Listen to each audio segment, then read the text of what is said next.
4 बजे से 7 बजे तक शिव के भ्रमण का समय बताया है शाम को। तो 7 बजे से लेकर फिर रात्रि 9 बजे तक लक्ष्मी और दरिद्रता फिर भ्रमण पर जाती है। इनका एक समय निश्चित है महाराज, भ्रमण कर कर आ जाना। अब इस बीच में जब लक्ष्मी और दरिद्रता दोनों निकल कर जा रही हैं तो दोनों एक भाव रख कर जाती हैं कि आज हमको कहां प्रवेश करना है।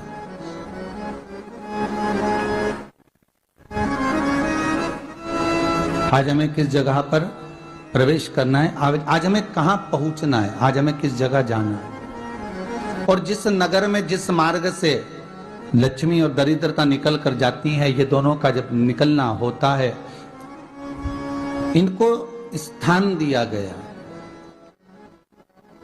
जहां पर स्वच्छता हो, घर के दरवाजे पर रंगोली डली हुई हो, द्वार पर जल छीटा गया हो। महाराज उस द्वार पर लक्ष्मी प्रवेश करती है तो दरिद्रता भी जाने लगती है अंदर। जब दरिद्रता अंदर जाने लगती है तो लक्ष्मी उसको रोक देती है, पहले मैं देखकर आती हूं कि तेरे लिए स्थान है कि नहीं, तू यहां रुक।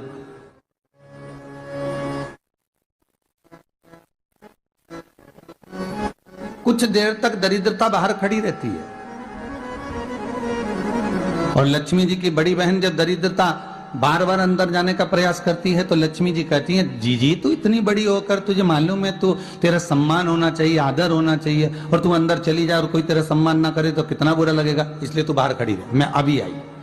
अंदर जाती है और जब लक्ष्मी जी भ्रमण कर लेती हैं, अंदर प्रवेश कर कर आती हैं और प्रवेश कर कर आती हैं तो दरिद्रता पूछती है चले अंदर। तो लक्ष्मी जी कहती हैं, तुझे मालूम नहीं है क्या जीजी कि जिस घर में मैं प्रवेश कर जाती हूं उस घर में फिर दरिद्रता नहीं जा सकती, क्योंकि ये तेरा वचन था, ये तेरा वचन था। अपन दोनों का जब मंगल विवाह हुआ था, मेरा विवाह जब नारायण के साथ में हुआ और तुम्हारा विवाह जब दुस्साह मुनि के साथ हुआ, दरिद्रता का विवाह दुस्साह मुनि के साथ हुआ। जब अपना दोनों का विवाह हुआ था तो अपन दोनों ने एक वादा करा था कि जिस घर में लक्ष्मी प्रवेश कर जाएगी उस दिन फिर दरिद्रता नहीं जाएगी, और जिस घर में दरिद्रता प्रवेश कर जाएगी उस घर में फिर लक्ष्मी नहीं जाएगी। अब जब मैं अंदर देख कर आ गई हूं तो तू अंदर नहीं जा सकती, अर्थात लक्ष्मी के चरण जिस घर में पड़ गए उस घर में फिर दरिद्रता प्रवेश नहीं कर रही। चलते चलते फिर दरिद्रता ने देखा और लक्ष्मी जी इसको लेकर गई और लक्ष्मी जी ने देखा कि इसके दरवाजे पर जल नहीं छीटा गया, इसके दरवाजे पर ना रंगोली डली है, इसका द्वार साफ नहीं हुआ, इसके द्वार पर दीप नहीं है, इसके द्वार पर कलश नहीं है, इसके दरवाजे पर ढेर सारा कचरा पड़ा हुआ है, कोई स्वान कोई कुत्ता गंदगी भी कर कर चला गया है, कहीं बिल्ली ने गंदगी कर रखी है, कहीं जीवों ने कुछ गंदा गिरा रखा है। तो फिर लक्ष्मी जी कहती है, जीजी अब मैं होकर आ गई थी ना, अब तू जा, तू होकर आ। और दरिद्रता प्रवेश करती है तो अंदर जाकर क्या देखती है दरिद्रता कि इतनी सवेरे से मैं घूमने इनके दरवाजे पर आई और ये तो सब चादर तान के चकाचक गुर्राटा भर भर कर सो रहे हैं। तो दरिद्रता कह देती है, तुम्हारा भाग्य ही बेकार है, तो मैं क्या करूं, तुम ऐसे ही सोते रहो। और दरिद्रता गुस्से में बाहर निकल कर आती है, लक्ष्मी से कहती है, लक्ष्मी तू इसके घर में जाना ही मत ही। तो दरिद्रता को कहती है, जीजी तेरी बात नहीं मानूंगी क्या मैं? लक्ष्मी जी बोली, मैं तेरी बात नहीं मानूंगी, बिल्कुल नहीं जाऊंगी इसके घर में, तू चिंता मत कर, चल आगे चले। फिर आगे बढ़े। ये लक्ष्मी और दरिद्रता का प्रवेश। आपके घर का द्वार, आपके घर का दरवाजा। फिर निवेदन करूंगा एक बहुत सुंदर बात, हमें महाराष्ट्र से सीखना चाहिए, हमें साउथ से सीखना चाहिए, दक्षिण से। जिस समय पर भक्ति देवी यमुना जी के घाट पर रो रही थी अपने पुत्र ज्ञान और वैराग्य को गोदी में लेकर समय देव ऋषि नारद ने एक प्रश्न किया था कि तुम कहां पर पोषित हुई हो, तुम्हें ऊर्जा कहां से प्राप्त हुई? तो कहा मैं गुजरात से तो चली हूं, और वहां से चलती चलती भक्ति देवी कहती है मैं बहुत दुखी होकर, बूढ़ी होकर, द्रवित होकर, बड़ी दुख में वहां से चलते चलते जब मैं महाराष्ट्र में पहुंची तो मैंने वहां जाकर देखा कि वहां पर लोग हर पल हर घड़ी ब्रह्म मुहूर्त में उठकर स्मरण करते हैं, नाम जाप करते हैं और दरवाजे पर जल छीट कर रंगोली डालते हैं। तो कह रही है कि वहां पर मैं थोड़ी अवस्थावान होने लगी, वहां मुझे अच्छा लगने लगा। फिर जब मैं और आगे पढ़ी, दक्षिण में जब पहुंची, वहां पर जाकर मैंने देखा कि सुबह से उठकर मंगलाचरण, मंगला स्तोत्र और वेदों की ध्वनि होने लगी। वहां पर मैं और आनंदित हो गई। हमें कुछ चीजें महाराष्ट्र से सीखना चाहिए कि वहां रहने वाले जो भगत हैं, वारकरी संप्रदाय के जो भक्त होते हैं, वैष्णव जो धर्म के भक्त होते हैं, उनका नियम है सवेरे के समय घर में पानी है कि नहीं है, पर जब भी वो घर का दरवाजे के बाहर थोड़ा ना थोड़ा पानी तो छींट ही देते हैं। और छींटने के बाद फिर वहां पर अपने यहाँ तो दिवाली पे रंगोली बनती है जी, और वहां पर रोज की रंगोली बन जाती है कि कभी हो सकता है परमात्मा राह भूल कर हमारे घर में प्रवेश कर जाए, इसलिए वहां प्रतिदिन की रंगोली, प्रतिदिन।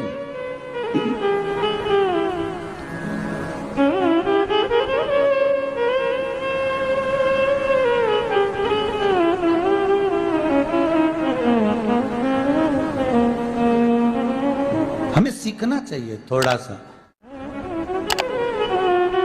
आज के जमाने में तो बहू अपने कमरे की झाड़ू लगा ले, वो ही बहुत बड़ी बात है। हो खड़ी खड़ी बहू ये देखती रहेगी कि नौकरानी सही से झाड़ू लगा रही, वहां से लगा के लाओ, इधर से हेड के ले जाओ, वहां से कचरा सोरो, वहां से पोछा लगाओ। खड़ी रहेगी, उंगली से बताती रहेगी, पर इतना नहीं बनेगा कि सेविका से, नौकरानी से, दासी से कह दे कि तू मम्मी पापा के कमरे की लगा ले, मैं मेरे कमरे की लगा लूंगी, तू जा उधर। थोड़ा दया का भाव अगर होता तो उसके मन में भी आता कि मेरी बड़ी सेठानी तो अपनी जगह पर है, पर छोटी तो सेठानी की भी बड़ी सेठानी है जो मुझ पर करुणा करती रहती है। पर बड़ी तो कहे कि बेटा रहने दे, तू उधर ले जा, जब भाभी के कमरे में देख ले जा। उसके बच्चों का बड़ा फैलारा रहता ना, तू उधर देख ले जा, तो जरा उधर, मां उधर भेज रही है।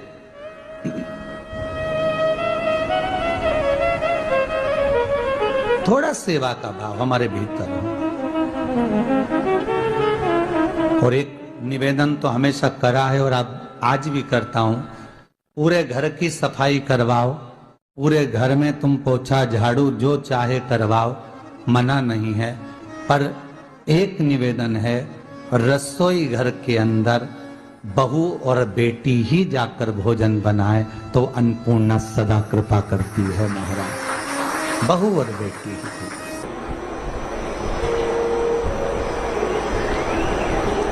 फिर एक कहीं ऐसी जगह मिल जाती है जहां ठोका और वो खींच चली, कपड़े टांग, बार बार प्रयास करा,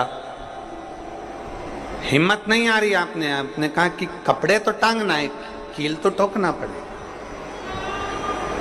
जैसे कील को बार बार ठोका गया, कपड़ा टांगने के लिए एक जगह नहीं लगी, दूसरी जगह नहीं लगी, तीसरी जगह नहीं लगी, चौथी जगह पर प्रयास करते रहे।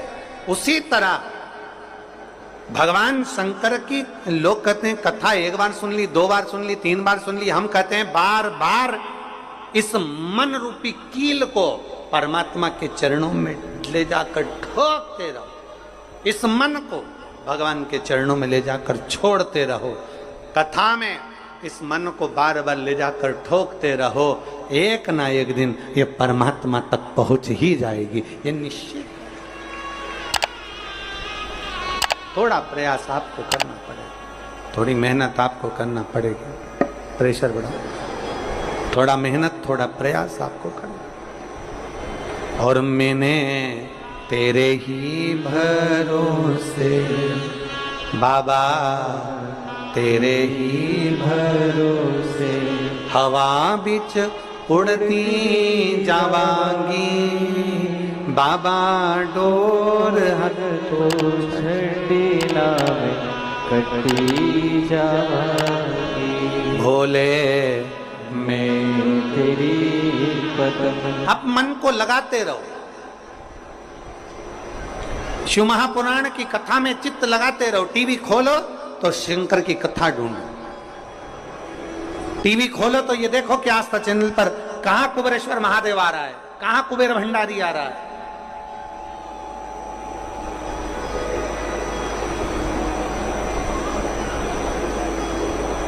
मन को इधर उधर ना मोड़ो। जैसे एक व्यक्ति ने अपनी गाड़ी से 25 लोगों को उड़ा दिया। अब एक व्यक्ति ने 25 लोगों को उड़ा दिया तो उसको ले जाके पुलिस वालों ने जज के सामने खड़ा कर। जज ने पूछा, तुम्हारे ऊपर इल्जाम लगा है तुमने 25 लोगों को उड़ाया। जी हुजूर, सफाई में कुछ कहना चाहते हो, सफाई देना चाहते हो? उसने कहा, हुजूर मैं गाड़ी चला रहा था, मेरा ब्रेक फेल हो गया था, तो एक तरफ 2 लोग जा रहे थे, एक तरफ पूरी बारात जा रही थी। अब आप बताओ हुजूर, जज साहब, मुझे गाड़ी का हैंडल कहां घुमाना था? जज साहब ने कहा, 25 लोगों से तो अच्छा था कि 2 लोगों पर गाड़ी चढ़ाता, 2 लोगों को उड़ा देता, पर 25 क्यों उड़ाए तूने? जज साहब, आप बिल्कुल सत्य कह रहे हो, मैंने अपना हैंडल 2 लोगों की ओर ही घुमाया था, पर वो बारात में घुस गए थे। मैंने तो 2 के लिए ही हैंडल घुमाया था, पर वो बारात में घुस गए। हम भी ऐसे ही हैं, हमें शिव जी को 1 लोटा जल चढ़ाना है, हमें शंकर जी का भजन करना है, हमें भगवान को भजना है, हमें कथा सुनना है। हम जाते बड़े मन से कि हमें कथा सुनना है, कथा सुनना है, कथा सुनना है, कथा सुनना है, और मालूम पड़े कथा में जाकर बैठे, कोई इधर बात कर रहा था, कोई उधर बात कर रहा था, कोई पीछे आवाज लगा रहा था, कोई कुछ नहीं, तो तुरंत जितने बैठे रहेंगे ना, तुम सबका ध्यान एकदम उसी जगह पर मन जाएगा कि कौन ने क्या बोला, कौन ने क्या करा। अरे भाई, तुम आए कहां पर हो? भगवान शिव की कथा को सुनने के लिए। तुम आए कहां पर हो? शंकर को अपने दिल में बिठाने के लिए। तुम आए कहां पर हो? शिव तत्व को जानने के लिए। और अपने चित्त को हम भटका रहे हैं, अपने चित्त को इधर उधर लेकर जा रहे हैं, वो श्रेष्ठता नहीं।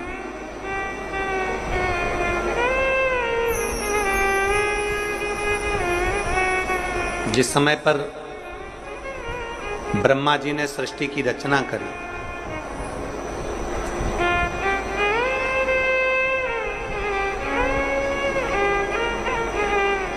सर्वप्रथम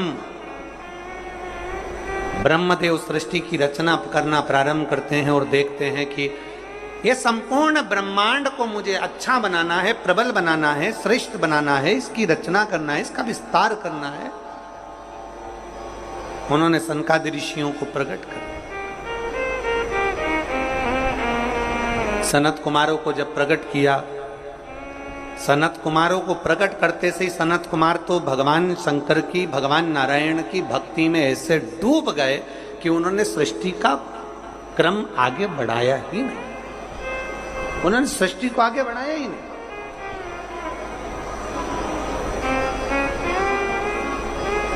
अब ब्रह्मा जी के मन में बड़ा दुख हुआ,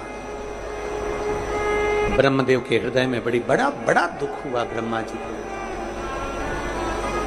ब्रह्मा जी भगवान नारायण के पास में गए और नारायण के पास में जाकर उन्होंने हाथ जोड़कर निवेदन करा। ब्रह्मा जी बोले हैं, नारायण, मैंने सृष्टि का खंड आगे बढ़ाने के लिए सनकादि ऋषियों को प्रकट किया, मैंने सृष्टि को आगे बढ़ाने के लिए सनकादि ऋषियों को मार्गदर्शन किया, पर ये सनकादि ऋषि तो भगवान की भक्ति में डूब गए, आपके भजन में डूब गए, ये तो कोई सृष्टि को आगे बढ़ाते नहीं है। करूं तो करूं क्या, सृष्टि कैसे बढ़ाई जाए, अब ये मुझे आप बताओ।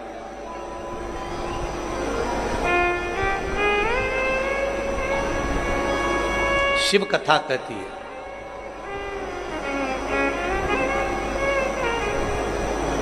जब आपको लगने लगे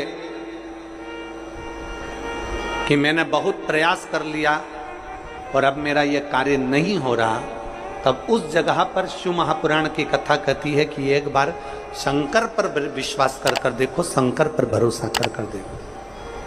एक पत्र है,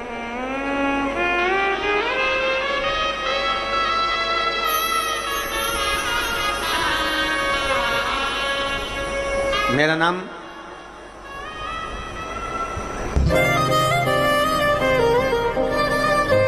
जात्री साहू है, ग्राम बोराई, जिला दुर्ग की निवासी। मेरी 7 साल की बेटी है जिसका नाम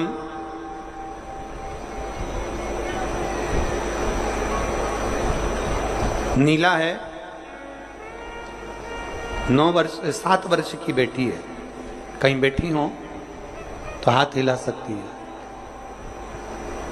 मेरा नाम जात्री साहू है, मैं ग्राम बोराई, जिला दुर्ग की निवासी हूँ। मेरी 7 साल की बेटी है, कहीं बैठी है, बच्ची आई है साथ में, ले आओ उसको, धीरे धीरे ले आओ, ले आओ उसको, धीरे धीरे लेकर आओ। 7 साल की बेटी है, 9 फरवरी को स्कूल से आई और अचानक वो बात कर रही थी तो तुतलाने लगी।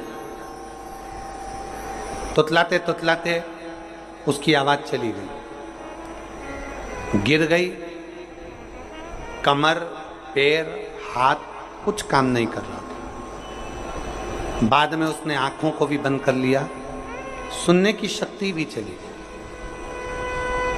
गुरुदेव, हम तुरंत उसको लेकर डॉक्टर के पास भागे। जब डॉक्टर के पास गए तो डॉक्टर ने जब जांचें करना प्रारंभ करा और जांच करते करते करते करते मालूम पड़ा कि इसको एक बीमारी हो गई है जो 2 लाख बच्चों में एक बच्चे में होती है, जिसका नाम GBS है। जिस बीमारी के अंतर्गत शरीर के, गला पकड़ रहा है भाई, जिस बीमारी के अंतर्गत शरीर के एक एक अंग बंद होते चले जाते हैं, उसकी नसें चोक होती चली जाती हैं। GBS बीमारी के अंतर्गत नसें चोक होती चली जाती है, बोलना, देखना, सुनना, शरीर का काम करना सब बंद हो जाता है। डॉक्टर ने कहा यह बीमारी बड़ी खतरनाक है, यह बीमारी ऐसे ठीक नहीं हो सकती, इसको नागपुर ले जाओ। हम अपनी बच्ची को नागपुर लेकर गए। नागपुर में उसका इलाज चालू हुआ। इलाज करवाते करवाते करवाते करवाते 10 दिन हो गए, 15 दिन हो गए, पर बच्ची को होश नहीं आया, वेंटिलेटर पर पड़ी रही। ना बोल पाती, ना चल पाती, ना देख पाती, ना सुन पाती। तब किसी ने कहा कि सीहोर वाला महाराज कथा कहता है, उस कथा को एक बार इस बच्ची के कानों में सुनाना प्रारंभ करो। डॉक्टर तो अनुमति नहीं दे रहे थे, पर हमने डॉक्टरों से बोलकर बच्ची के कानों में हेडफोन लगा के कथा कहना प्रारंभ किया। शिव मंदिर जाकर बेलपत्र लाते, उसके पलंग पर रख देते, थोड़ा सा जल लाकर उसके होठों पर लगा देते। 21 दिन निकल गए पर बेटी होश में नहीं आई। 21 दिन तक होश में नहीं आई। धीरे धीरे धीरे धीरे धीरे धीरे डॉक्टर ने कह दिया इसका शरीर ठीक नहीं है, ये GBS बीमारी एक ऐसी बीमारी है जो कभी ठीक नहीं होती है, आप इसको घर ले जा सकते हो, ये ऐसी कैसी ही रहेगी, ना चलेगी, ना बोलेगी, ना देखेगी, ये ऐसी रहेगी। हमने कहा डॉक्टर साहब थोड़ा सा तो इलाज करो। कहा इसका इलाज पूरे भारत में क्या विदेश में भी नहीं है। तब हमने वो बेटी 21 दिन तक ये किया, फिर सीहोर से रुद्राक्ष मंगवाया, उसका जल दिया, फिर पशुपति व्रत किया। ऐसे करते करते 45 दिन निकल गए और 45वें दिन जब हम बेटी को जल देना प्रारंभ करें तब डॉक्टर ने कहा अब इसके शरीर में हलचल हुई है और ये इसको वेंटिलेटर से उतारकर आईसीयू में रखा गया। एक 45 दिन निकल गए। 45 दिन से फिर धीरे धीरे धीरे धीरे करते करते इलाज तो चलता रहा, पर डॉक्टर बोल रहे थे इसका कोई हल नहीं है, इस बेटी को घर ले जाओ। इसका शरीर काम नहीं कर रहा था, पलंग पर पड़ा हुआ था। फिर हमने भी हिम्मत करी और उसको 2-3 महीना वहां रखा। जब कोई निर्णय नहीं निकला तब हम उसको घर लेकर आ गए। घर पर शिव जी का चढ़ा जल देते, शरीर पर जल लगा देते, बेलपत्री खिला देते, पीस पीस कर उसके मुंह में लगा देते। आज बाबा को धन्यवाद देती हूँ, इतनी बड़ी बीमारी से मेरी बेटी चलना भी प्रारंभ हुई, देखना भी प्रारंभ हुई, सुनना भी प्रारंभ हुई और आज मेरी बेटी का शरीर काम करना प्रारंभ कर दिया। मैं बाबा को यहाँ धन्यवाद देने के लिए आया। एक शिव तत्व गला पकड़ रहा है, खींच के बोलना पड़ रहा है। शिव के प्रति एक अविरल भक्ति, शंकर के प्रति एक विश्वास, एक भरोसा जागृत।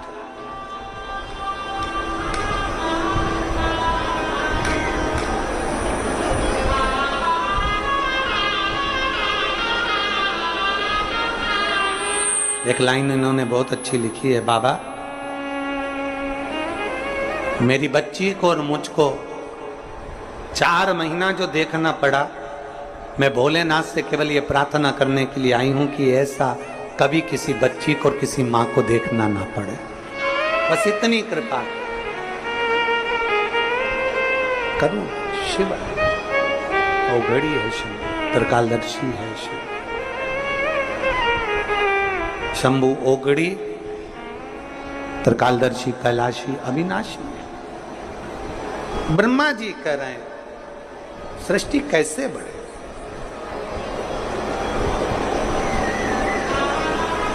सृष्टि की रचना कैसे हो। भगवान नारायण ने कहा कि आप एक काम करो, भगवान शिव के पास में जाओ, शंकर जी के पास। देवादिदेव महादेव के पास में जैसे ही पहुंचे, भगवान शंकर से प्रार्थना करी ब्रह्मा जी ने कि मैं सृष्टि को कैसे बढ़ाऊं, मैं सृष्टि की रचना कैसे करूं, इसको बढ़ाऊं कैसे, क्या करा जाए। भगवान शंकर ने कहा ब्रह्मदेव यदि भूलवश भी श्रावण महीने की शिवरात्रि के दिन आपके स्मरण में हो, अगर भूलवश भी 1 लोटा जल या शिव नाम मुख से निकल जाता है तो फिर उसको कुछ नहीं करना पड़ता, करता देवाधिदेव महादेव।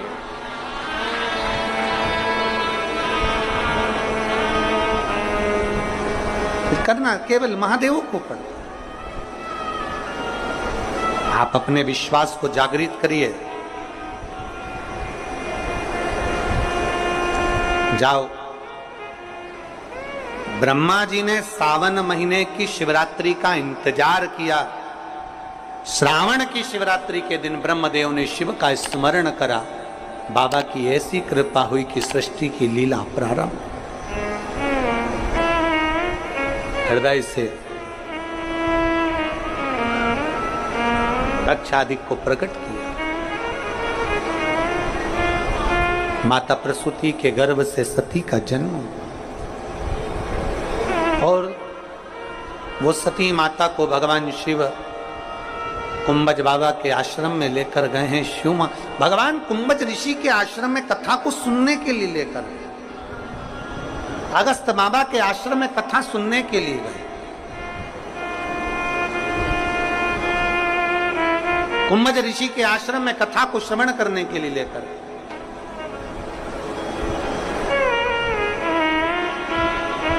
भगवान ओगड़दानी माता सती को लेकर जैसे कुंभज ऋषि के आश्रम में पहुंचे, जैसे कुंभज बाबा के पास में पहुंचे, कुंभज ऋषि के आश्रम में पहुंचे, भगवान कुंभज ऋषि ने, अगस्त ऋषि ने सती माता को देखा। आ जाओ।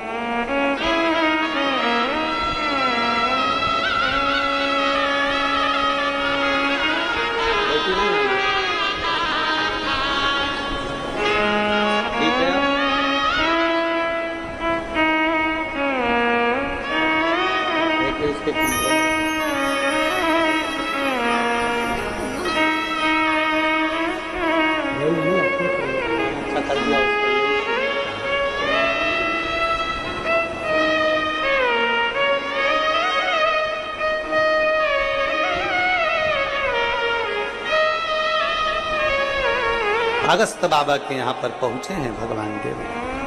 अगस्त ऋषि कथा प्रारंभ हुई। भगवान देवादिदेव महादेव का मन भगवान की कथा में लग गया, पर माता सती का मन नहीं लग पाया।